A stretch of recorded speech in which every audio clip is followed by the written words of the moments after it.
All right, so we have Benjy Grinberg, who is the founder and CEO of Rostrum Records, and he's one of the few people who I could say helped put a city on the map, helped put his own city on the map in Pittsburgh. You're a rare company, Thank so you. that must feel good to think about once in a while. Yeah, it is, but I'm only a part of it, and there was a bunch of us working together to make it happen. But I was really glad to be a part of it, and I still continue to try to rep for my city.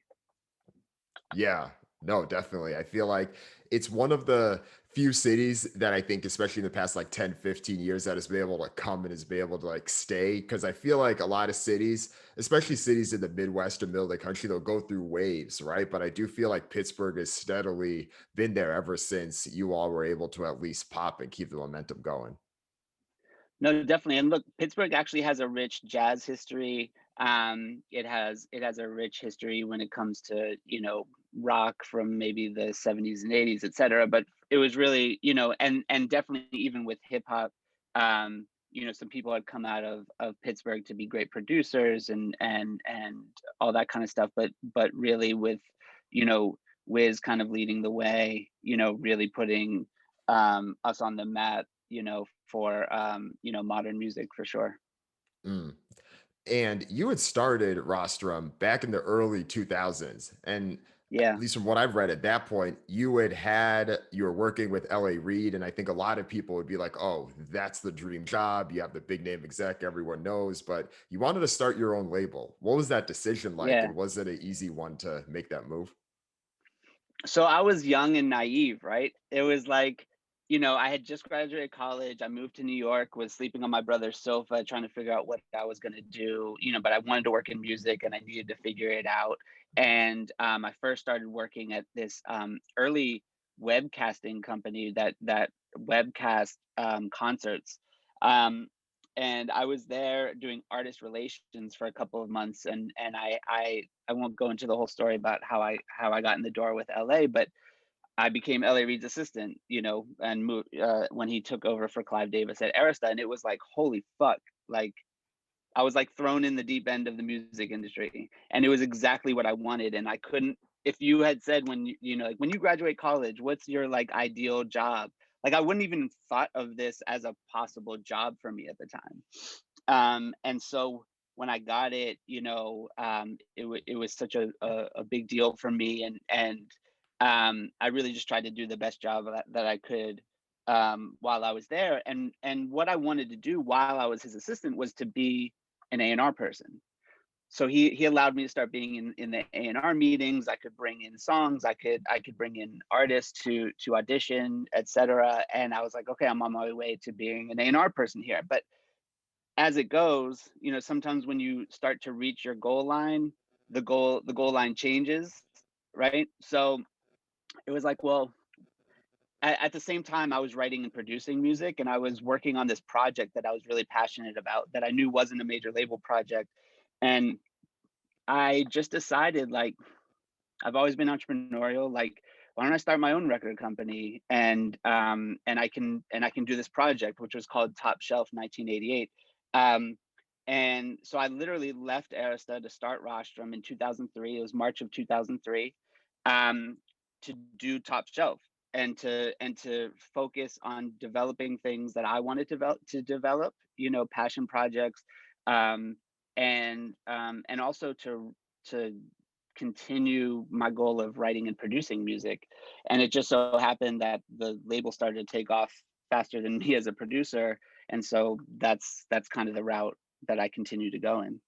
Because I feel like for a lot of people, I know tons of people have tried to start record labels, and it can come from a place of trying to be more lucrative, or you're just trying to go after the money. But you more so were like, no, I was interested in doing the side project. You're focused on the art, and then the business side of it just happened to take off a bit from there. Well, yeah, it wasn't a great business decision at the time, right? This is right as the music industry is starting to tank, to be honest. And so it was a horrible time to start an independent label. And I was coming from it from a place of, there's this music that I want to work on, and artists that I want to work with. And I didn't see myself spending many years kind of working my way up the corporate ladder. It just kind of wasn't for me.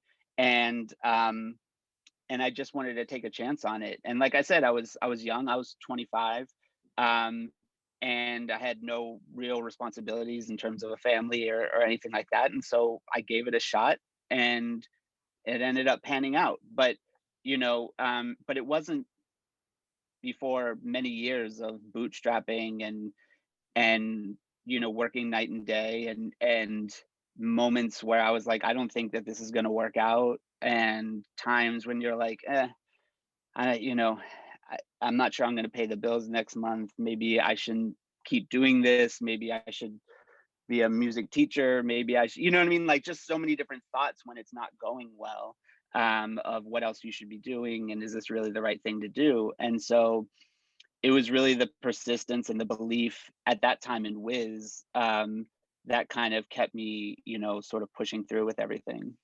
Mm. And then what was that moment for Wiz that had kept you going? Was it when Say Yeah had came out or? Um, no.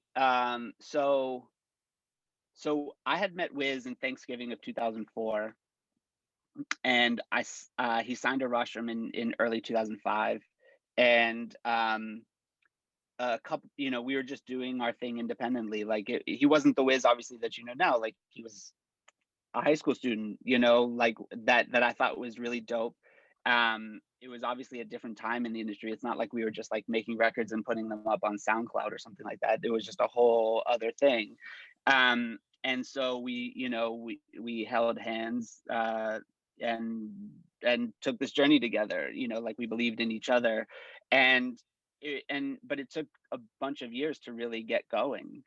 We released some independent mixtapes and albums that did okay and got his buzz up, and then Warner Brothers came calling, and it was at Warner Brothers where we did a couple of singles. Our deal there was a couple of singles into a potential album, and so we did 3 singles there.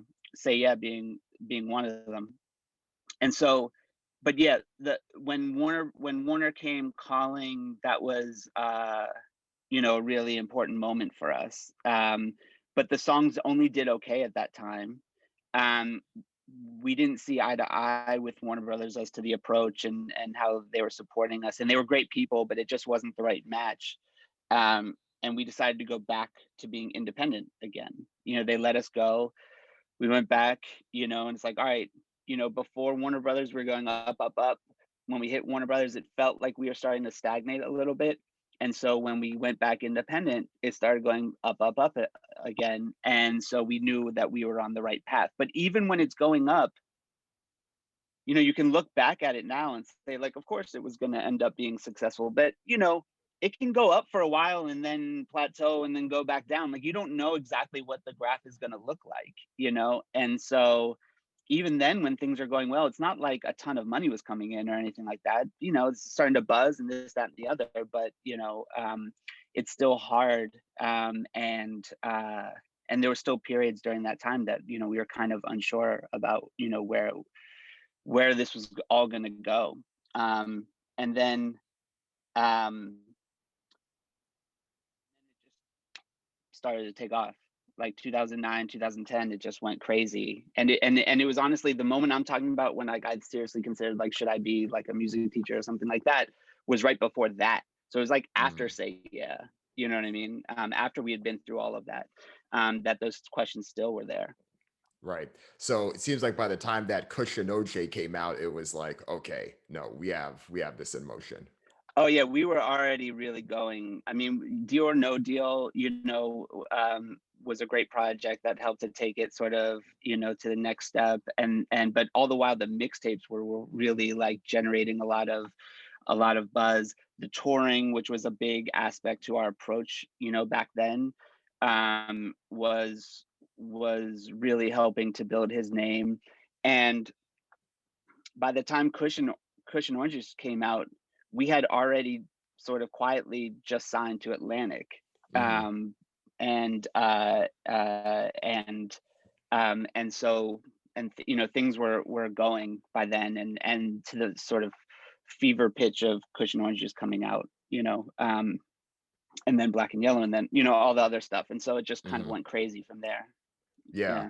And that Atlantic piece reminds me because I remember around that same point, I know that Rick Ross had hit up Wiz to try to get him to come to MMG. Was that Mm. close to happening at all? Like from your perspective, what was it like at that moment? And was that a possible option? I don't remember exactly, but this is I actually totally forgot about that. The thing is that when you start to become successful and you're a buzzing artist, people are going to come out of the woodwork. Not that Ross is coming out of the woodwork, but people are going to come from everywhere to try to pick you up. You know, on many levels, like management, label side, production company side, indie side, whatever. Um, and it's actually part of it's nothing that I ever partake in, but it's something that when I was witnessing it, it felt hurtful in a way. Not, and I'm not talking about the Rick Ross one. I'm just talking about in general, like, people trying to talk to Wiz behind my back or what, like that kind of stuff. It's like, yo, we're a team. We've been working together for 5 years already. You know what I mean? We've been putting in blood, sweat, and tears. You're gonna try to go, you know what I mean? Like that part of the industry, it always seems super, fucked up to me. But it is a part of it. And to Wiz's credit, like, he felt like he was on the right path, you know what I mean? And we stuck by each other through the whole thing, and never faltered or never sort of went in any other directions. And that was really important. And a lot of success came from it as well. Yeah, because at that point too, he was doing his thing. Mac Miller came on board, so you had the two shining stars of this city on the same label. You're doing your thing. Yeah, yeah. It was a crazy time. It was a crazy time. And we were handling a lot of different duties at the same time as well. It wasn't just like, we were just a record label or whatever. We were really helping to handle, business across the board. And so it was very hectic. It was very hard. Um, and it was a bit of a blur at times. You know what I mean? Even looking back, like you just mentioned the Rick Ross thing, like I didn't even remember that. You know what I mean? It's just like you have like 10 balls in the air that you're juggling, you know what I mean? And you're just like, that's all you're focused on, and so yeah, I mean, looking back on it, it's like, wow, what a crazy, amazing time. Not that I couldn't appreciate it at the time, but you can always appreciate it better afterwards, Right, right. to say like, wow, we really did all of that stuff, Mhm. and so yeah, it was crazy, but it was great. Right. And I know you've spoken too about just how much work it was at that point because you didn't just have these two stars on your label, you're also managing both of them and Yeah. navigating all of that. Like, was there anything you think that you would have done differently? Because I know you said that it was a lot to manage and you may have either tried to focus on one particular area over the other. No, I think it went really well, you know what I mean? And I think part of it was like the frictionless way we all kind of worked together. And so the way that it happened was, so when Wiz signed to Rostrum in 2005, he was managed by somebody else. Mhm. His name's Chad, great guy. Chad was his manager. 2 or 3 years later, they separated. And so, I tried to help Wiz, get introduced to other people. We reached out. I think his lawyer reached out. Like we were just trying to find a new manager for him because I wasn't trying to be a manager, to be perfectly honest with you. I Mhm. wasn't interested in being a manager. Um, And and what was it about management that didn't interest you? I wanted to make records. I wanted to build a record company. That's what I wanted to do. Like that's what I was here to do. You know what I mean? And so management had never even been part of my consideration at the time. And so, but he wasn't. There was no great fits were happening. And so he said, "Well, can you just do it? Would you do it?" And I said, "Well, I'll do it just until you find somebody, that you like, just so that we don't drop the ball on anything, and I'll help." And that situation lasted 6 years. You know, so it's like 2008 until 2014. Um, I was the de facto, you know, uh, uh, manager. We didn't have any management paperwork. There was nothing separate from what our rostrum deal was. It was just like, I'm going to take on all these additional responsibilities. And so it was a lot. But once we got into it, a few years into, I was like, I feel like I'm really good at this and things are going really well. So why change it? At any point it could have changed it, but like it was just sort of like I think we were both like this is going well, and we kind of kept it going until we separated in 2014. And so when I started working with Mac, it was the same exact situation. He had his guys around him who were helping to guide him, and they were great, and they always remained on board throughout his entire career, even after he left Rostrum. But he was looking at what we were doing with Wiz, and he was like, "Can you do the same thing with me?" You know, and so it was the same kind of situation where it was just a record deal, if you will, on the Rostrum side, but we helped handle a lot of other responsibilities because he wanted us to. And I think even in the deal, just like at any point you can have any other manager that you want, but we'll help out, and do it as much as you need us to. And so that was just kind of the situation until, the beginning of 2014 when our deal was up, and he decided to switch it up a bit. Mm. And how are things with you and Wiz now from a relationship perspective? Relationship perspective, it's cordial, you know. We hit a rough patch, um, um, in sort of the mid 2010s, and it was really one of the hardest times of my life, to be perfectly honest with you. And particularly after working together so hard for so many years, it's almost like a marriage breaking up, if you will. And so that was really hard for me. Um, and and so after that kind of all calmed down, you know, it's just like we're cool, but like it's not like we hit each other up all the time or anything like that. But we still have business together. Like we still have all these records that we made together that are part of Rostrum and a part of Wiz. And so we have business to attend to and stuff like that. But it's pretty much at arm's length at this point. Right. And I feel like, or at least personally, I always feel for the people in your position with these because there's so many times where I feel like an artist either parting ways with the label that they started with or the manager that they started with. So much of this seems quite common in the industry, Yeah, but it's easy for people in your position to be like, what did I do wrong? What happened? When unfortunately it's kind of part of the game. It almost reminds me of like a sports coach, like an NFL coach, right? Like you're going to get yeah, fired at some point, unless you're Mike right. Tomlin or like, Bill Cowher, one of your Steelers coaches Yeah, that are there for decades. But that's the way I've right. always thought about it. Yeah, and when those situations happen, if you read about it or you hear about it, like so and so broke up with their original team or whatever, like, you know, excuse me, you always feel for that situation, and but like you said, a lot of times it's kind of bound to happen at some point. Um, and But it also makes you really respect the ones that have stayed together, forever. There's some teams that stay together forever and keep that going, and so you have to give them a lot of respect for keeping it together the whole time. Right. And you had mentioned there too about the fact that you and him still have business together. So that, of course, keeps things cordial. And I'm sure a lot of that is related to the mixtapes that you've been able to put out and re release. Cushion OJ Yeah, has recently put out. Like, I'm sure that's great. And I'm curious from yeah. your perspective, like, how much work and what has it been like trying to get some of these classic mixtapes that fans love onto streaming services, especially tapes like those? So it's a challenge, right? For a number of reasons.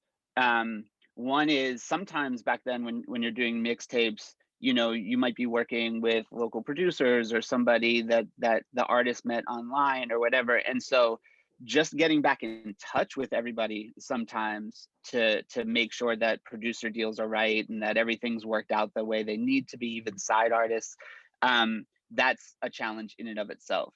Um, Obviously, just from a logistics standpoint, like making sure you have all the files and everything you need to make sure that that you can put it up correctly. But the biggest challenge and the thing that takes the most time is the samples. And so in particular, Cushion Orange Juice has samples all over the place, and so that's what takes the most time, is clearing the samples. And that's honestly what the biggest expense is as well. Because just to clear one sample can easily be $8,000 to $10,000. And so you multiply that by every song, and sometimes I think there's a couple of records on Cushion Oranges that have 2 samples. It can be a bit of a nightmare. But to me, one of my guiding principles in clearing these mixtapes for Mac and for Wiz is to try to keep them literally exactly the same as the fans listened to them in 2010 or 2011 or 2012, whenever they came out. And so to me, I'm willing to spend whatever I need to spend or work as hard as I need to work, so that when they push play on Spotify or on Apple Music or on Amazon, that it's the exact thing that they remember listening to back then, because that's part of it, right? The nostalgia. We don't even go back in and remix the songs, right? We remaster them. We remaster them so they're a bit louder, or so that they fit in with with everything that's on the DSPs. But we don't touch the mixes purposefully, so that it sounds exactly how it sounded. And so all of that put together is really kind of the biggest challenge to clear a mixtape. It's easily $150,000 to $200,000 just on the expense side, not to mention everyone's time and efforts, etc. And then you have to figure out what's the best way to, I hate to use the word market it, but what's the best way to reintroduce it to the fans, to let everyone know that it's out, but to do it in a tasteful way, and do it in a cool way.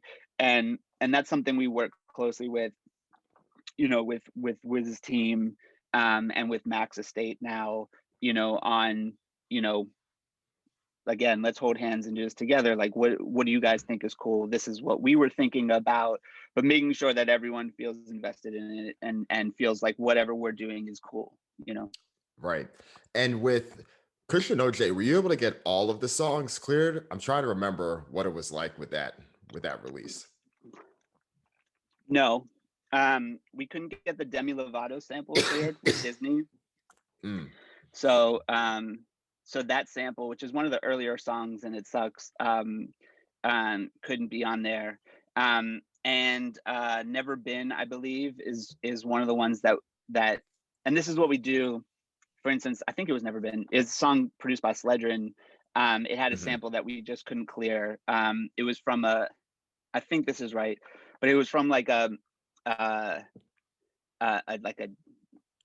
anime thing or a video game. It was something that they just said, no, like, you can't sample this. Oh. And then we'd go back like, please, and then no, and then our pretty please, and no, because we don't just accept no. It's just like, come on, like, can we, what's the reason? Is there something we can do? Is it the language? And it's just no. And so when we hit a wall, did they like give that, you any reasons though, or?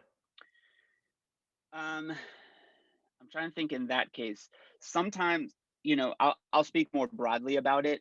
Sometimes samples are denied because the original writers just don't like hip hop. Sometimes they don't believe in their, in their work being repurposed in that way.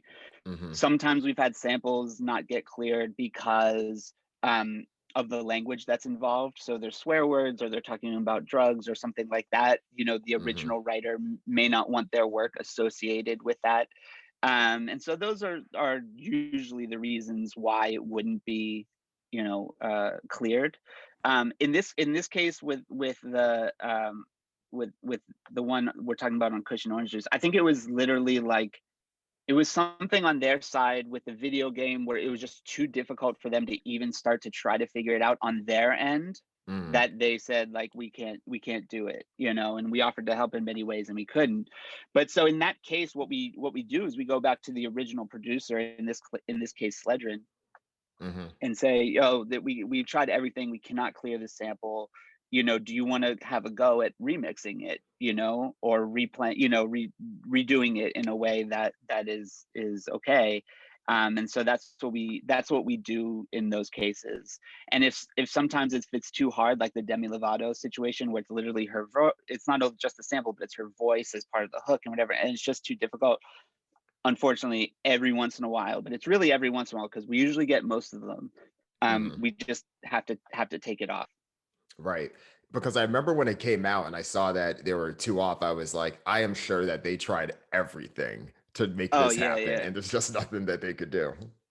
Yeah, no, it's, we tried everything, and it's just sometimes the answer is no. And at some point you have to accept it and not hold up the whole tape, Mhm. for something that you really feel like is a dead end. Um, and keep it moving. But we do try very hard, and are quite disappointed when it doesn't work out because, like I said, like the art of it, the full composition of the mixtape as it was is really important to me as it is to the artist, and so really wanting to preserve it in that way is really important to me. And I'm sure that on the flip side, doing it with Mac and Mac Miller and his mixtapes, I'm sure that also has its own challenges because a you mentioned you're not working with him anymore, you're working directly with his estate. And I know that doing things posthumously also has had plenty of challenges in the music industry. But then there's also the emotional pieces. This was someone you had a very close relationship and a bond with over years, and Yeah, you're trying to recapture a lot of that. it's very hard at times for me to listen, um to Mac, as much as I love that music and how much of a part of my history that music is as well, and all that other kind of stuff. But like, for instance, even Circles, his most recent album, that they released posthumously, like, I listened to it once the day it dropped. I wasn't involved with the making of it or anything like that. I listened to it once, and I've never listened to it again, to be honest. Like, it's just a little too difficult for me. Um, and um, and with the mixtapes, I listen. It, for whatever reason, it's a little easier. It's like kind of like feel good nostalgia. Like, it makes me feel good to think about him in that period. But it's still difficult. And yeah, I mean, look, we don't do anything without talking to his mom, his lawyer, his the Clancys who managed him when he passed, and continue to manage his music and his estate, or I don't know that they manage his estate, but they manage him as an artist. um and uh and make sure everyone's okay with whatever it is, like, for instance, before he passed, he really wanted us to clear kids, right? And so that's what we were working on. And so it's obviously a no-brainer as to, like, the fact that we're going to release kids, right? Like, everyone wants that to happen. But timing of it, like, what else do you guys have planned? Because they were still doing stuff with Warner Records, and they have their own things and their own schedule that they're doing. So, like, really fitting into where it makes sense for them, and just being really respectful of it, and just doing the best we can with it. Side of that though, I feel like even though so much of this and so much of this conversation is focused on Wiz and Max specifically, you've been able to help Yeah, bring in a new group of artists, specifically from Pittsburgh, but also be able to expand beyond that too. And I'm curious, yeah. how different is it now as you're trying to continue to have the record label on the map, you're tracking these artists and the type of deals you're having with them versus some of the deals you may have had with Wiz and Mac and others? Because I look at this era now and I feel like now there's so much more discussion of you have to own your masters, you have to do this, and Yeah. SoundCloud and all these things. Like, how has it been from your end? You're talking about specifically the difference in deals between something we might have done 12 years ago as opposed to today. Yeah.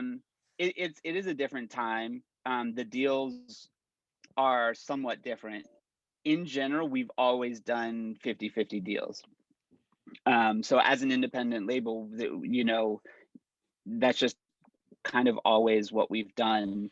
And then sometimes, it's 50-50, and then each album, maybe it goes a little bit more in the artist's favor or whatever it is, but it generally is 50-50. And so today for the most part, it still is, 50-50. The difference is that these days, you know, there's a lot more competition, I guess I would say, um, in and not just direct competition, but just so many different ways that artists can go about what they do, right? That, like I said, in 2005, it's not just like, I'm gonna grab, put my stuff up on TuneCore and just like get it out, because I think none of the DSPs even existed in 2005. Um, and and so so it's a different time. Like earlier on, you needed a lot more of a mechanism to get it out. You needed, you know, you know, um, distribution, and you needed to press up CDs, and there were a lot more costs involved.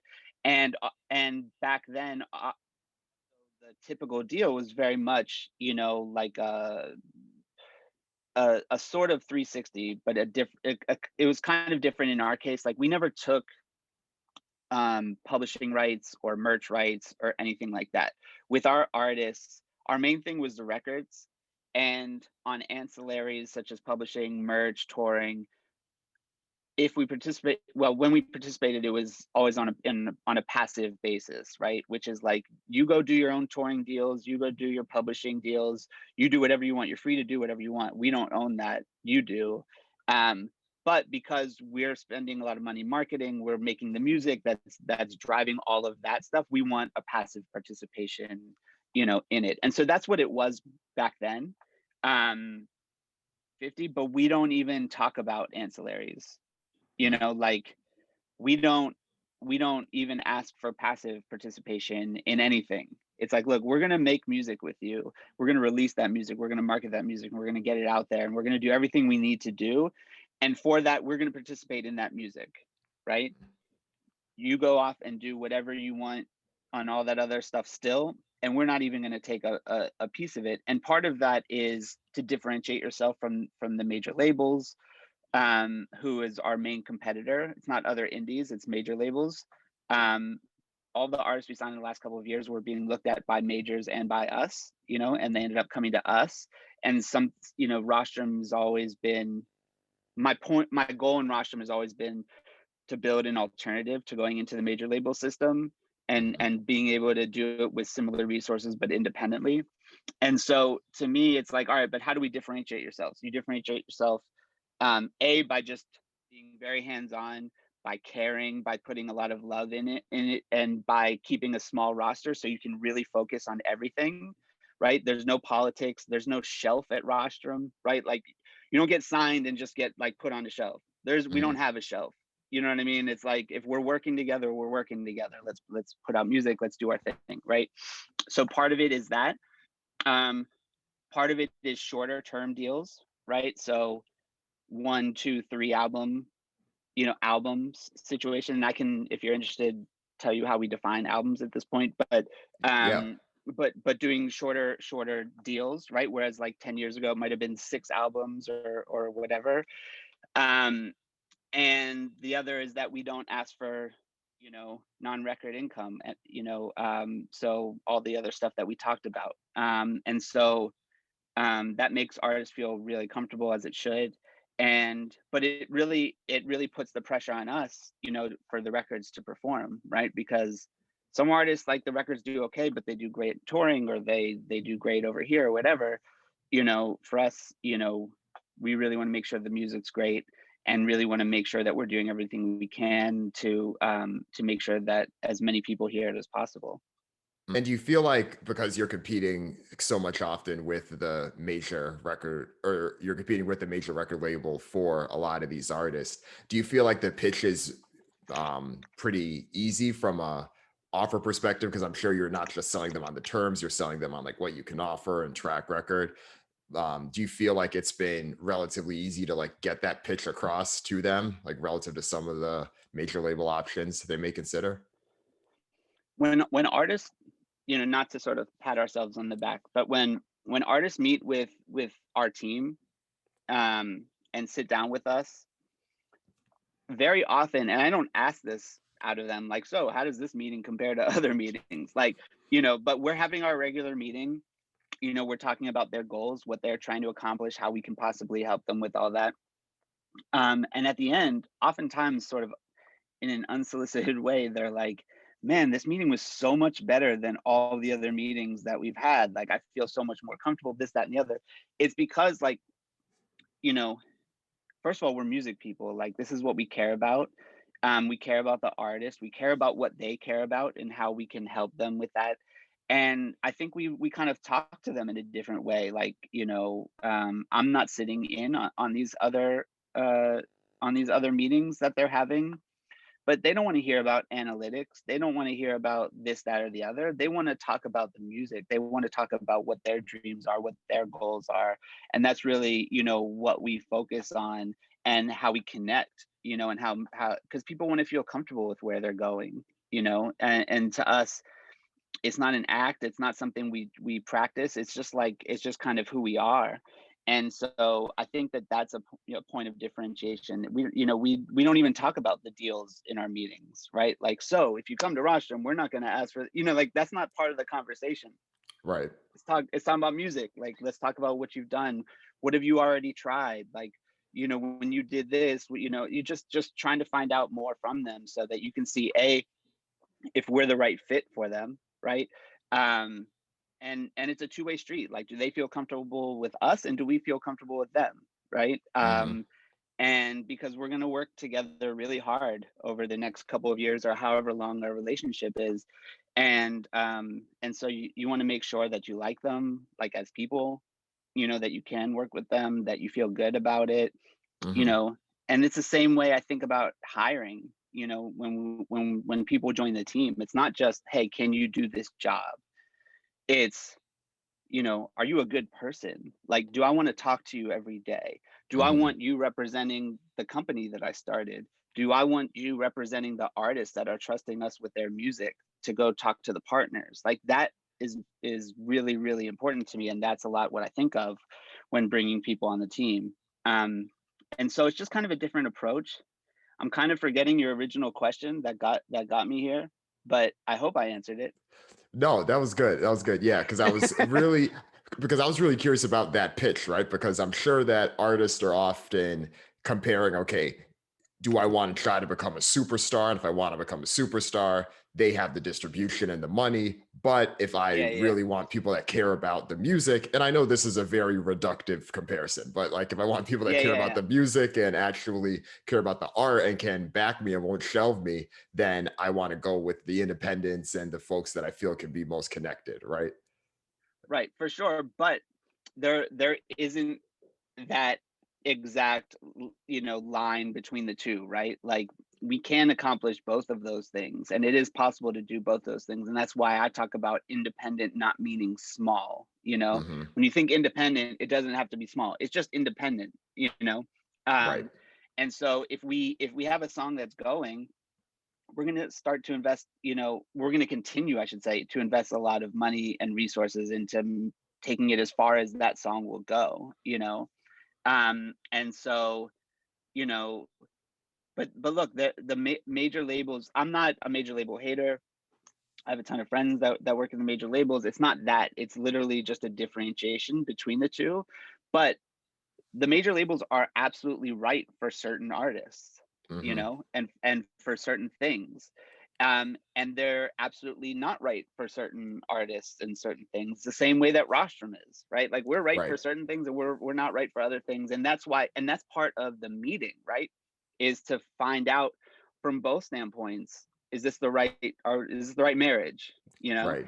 Um, I think that there's a right home for everybody, and it's just trying to figure out in these meetings. It's not a pitch. Like, we don't even try to sell ourselves. It's let's try to make a connection, and see if we like each other. If we feel the music, can you play the music that you feel like is going to come out next? And do we see eye to eye on sort of what that direction is? And all those sorts of things. Play into whether we decide to work with someone or someone decides to work with us. Have any of the majors tried to acquire you? Because I feel like that's a trend I keep seeing of like so many of your peers that are either getting acquired, and I know aggressively they're trying to find all the hot indie labels so that they have the pipeline.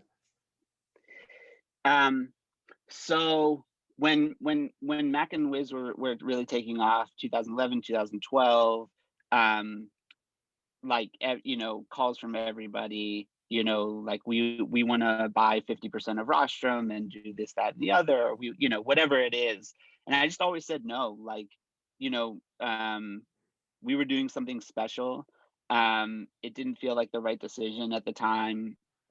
I was also getting offers just separate from Rostrum to run major labels and things of that sort that I said no to as well, because I believed in, you know, in what we were doing. And, you know, at the time I was, you know, managing Mac and Wiz and doing all that kind of stuff. And I was like, no, like I'm on this journey with them. Like I'm not gonna just veer off and go try to run a major label. Um, and then I said no so many times that I think people like stopped asking, because I think they already knew the answer.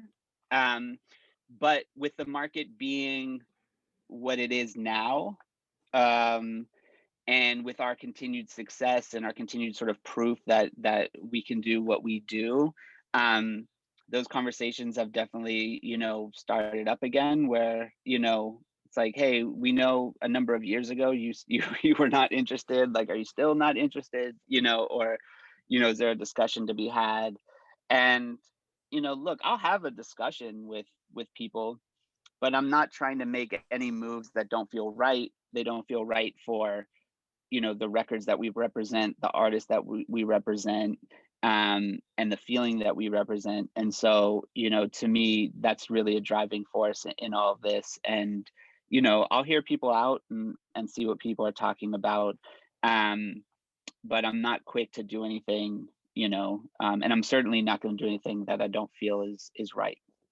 Yeah, that makes sense. And I feel like for outside in, I feel like you made the right call with all of this, just given the success you've had and everything else there. And I could also relate to this to some extent as well, as someone Thank that you. does get hit up and reached out to by whether it's outside investors or whoever else that either want to invest in Yeah. Trapital or try to acquire. It's the same type of thing, Yeah. right? I mean, Yeah. I know where the vision is, I know where things are heading, and they're, you know, you're always willing to have the conversation and talk it out. And it's not one of these like hard stamp no things, but you know when you know when you have something special.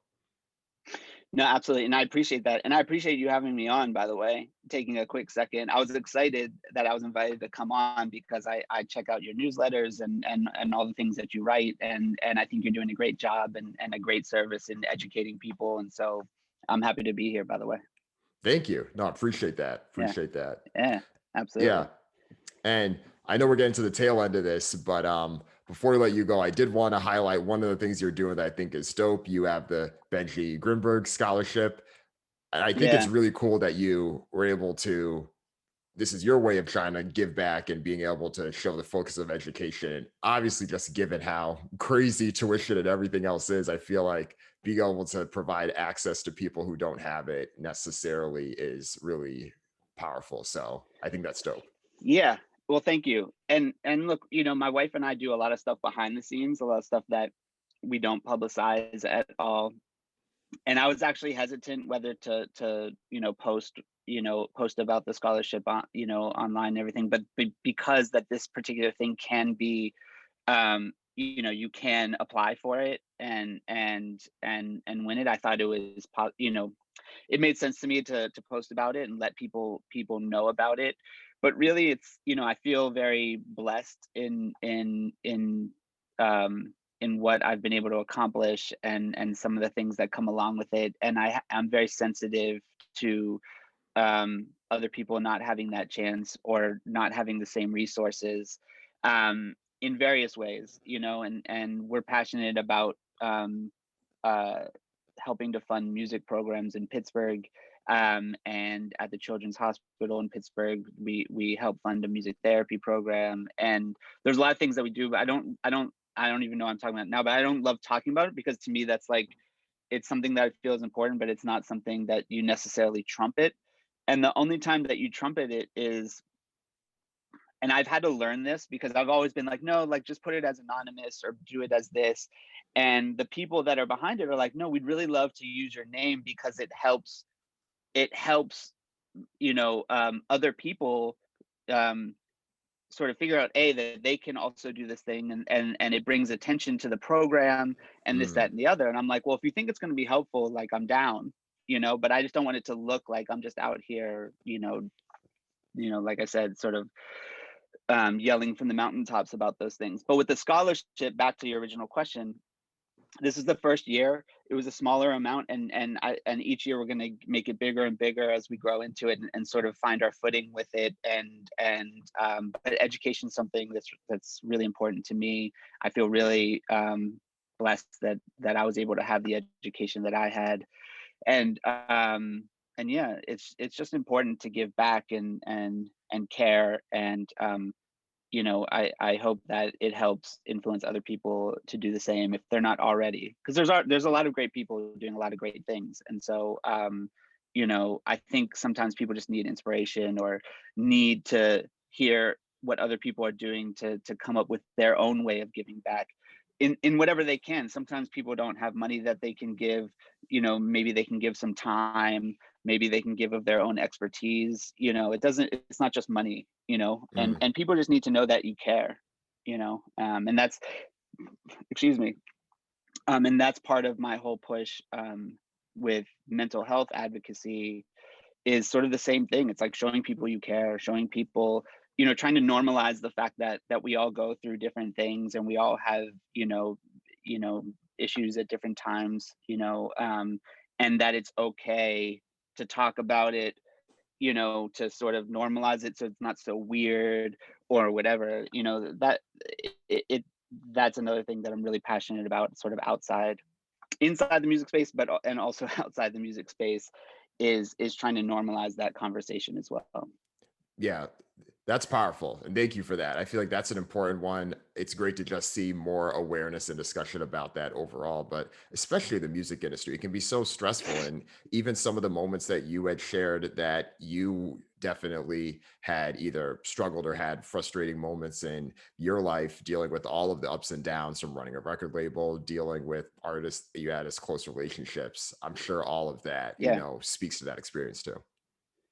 No, for sure. And particularly, I think a lot of people that are artistic, or have that, uh, sort of that talent in them, I think I think sometimes anxiety and other things go hand in hand with those talents. And so I think in our industry, it's probably even more prevalent than in other industries, given that fact. And so, but to me, you know, I think it's something that on the, behind the scenes or executive or however you want to say it level, we're always like, I feel like, at least for a period, I think it's getting better now, but for a long time, it was always like you had to kind of, seem, you know, uh, totally, together all the time.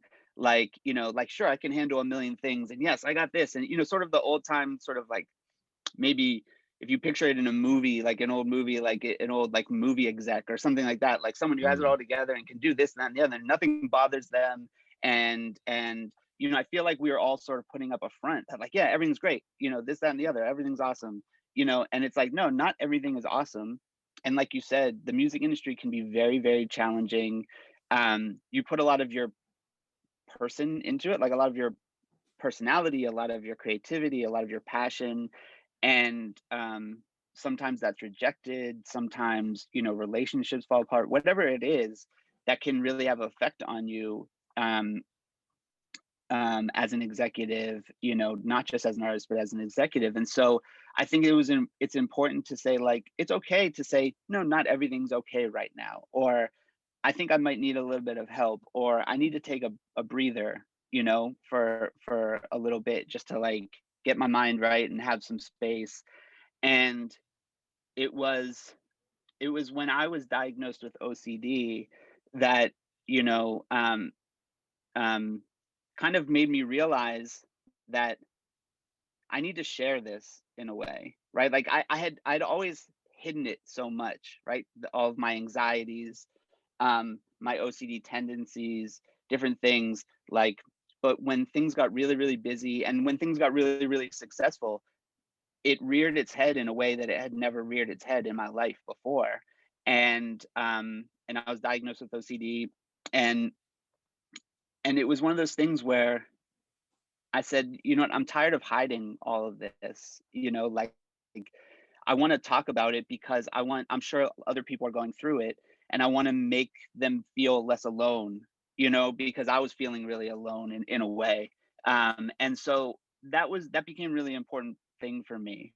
It was taking that leap of faith and that uncomfortable step to say, hey, I've had mental health challenges before, you know, and this is some of the things that help me out. And if you're having problems, you know, you should do whatever feels right for you to get through them, whether it's talking to family or talking to a therapist, or if you need medication or you need to take a break or whatever it is, that it's okay, like it's okay.